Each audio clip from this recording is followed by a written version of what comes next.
నైరుతి రుతుపవనాల ప్రభావంతో దక్షిణాది రాష్ట్రాల్లో విస్తారంగా వానలు పడుతున్నాయి. కేరళ, కర్ణాటక రాష్ట్రాల్లో భారీ వర్షాలు కురిసే ఛాన్స్ ఉందని తెలిపింది వాతావరణ శాఖ. ముంబై, పూణేలోనూ కుండపోత వానలు పడతాయంది. లోతట్టు ప్రాంతాల ప్రజలు అప్రమత్తంగా ఉండాలని సూచించింది ఐఎండీ.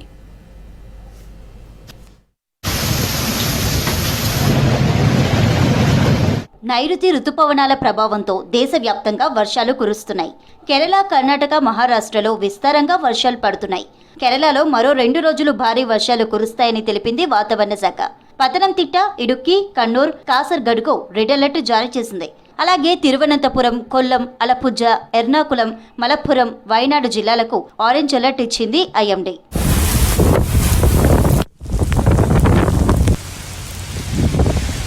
కర్ణాటకలోనూ పెద్ద ఎత్తున వానలు పడుతున్నాయి. బెంగుళూరులో రాబోయే 24 గంటలు సాధారణం నుంచి మోస్తరు వర్షాలు కురుస్తాయని తెలిపింది ఐఎండీ.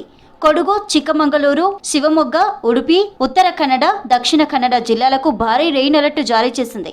మరోవైపు 3 రోజులుగా కురుస్తున్న వానలకు కర్ణాటకలోని పలు ప్రాంతాలు జలమయమయ్యాయి. బెంగుళూరులో వర్షం తీవ్రత ఎక్కువగా ఉండడంతో కారు డివైడర్ ఢీకొని 2 మరణించారు. కొడుగు జిల్లా విరాజపేటలో చెట్టు కూలి పలువురికి గాయాలయ్యాయని అధికారులు చెప్పారు.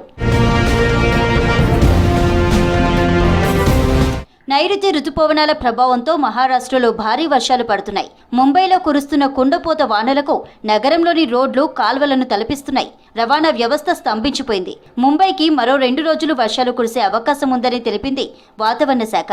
ముంబైతో పాటు థానే, పాల్ఘర్, రత్నగిరి, సింధుదుర్గ్ ప్రాంతాలకు ఎల్లో అలర్ట్ జారీ చేసింది. అలాగే రాబోయే 24 గంటలు పూణేలో భారీ నుంచి అతి భారీ వర్షాలు కురుస్తాయంది ఐఎండీ. దీంతో పూణే సహా చుట్టుపక్కల ప్రాంతాల ప్రజలను అప్రమత్తం చేసింది మహారాష్ట్ర ప్రభుత్వం. రాజస్థాన్లోని ఉదయ్పూర్లో భారీ వర్షం కురిసింది. ఉత్తరాఖండ్లోని హరిద్వార్లో ఈదురుగాళ్లతో కూడిన వాన పడింది. దీంతో రోడ్లపైనే చెట్లు కూలిపోయాయి. తమిళనాడులో నీలగిరి ఏరియాలోనూ వర్షం పడింది.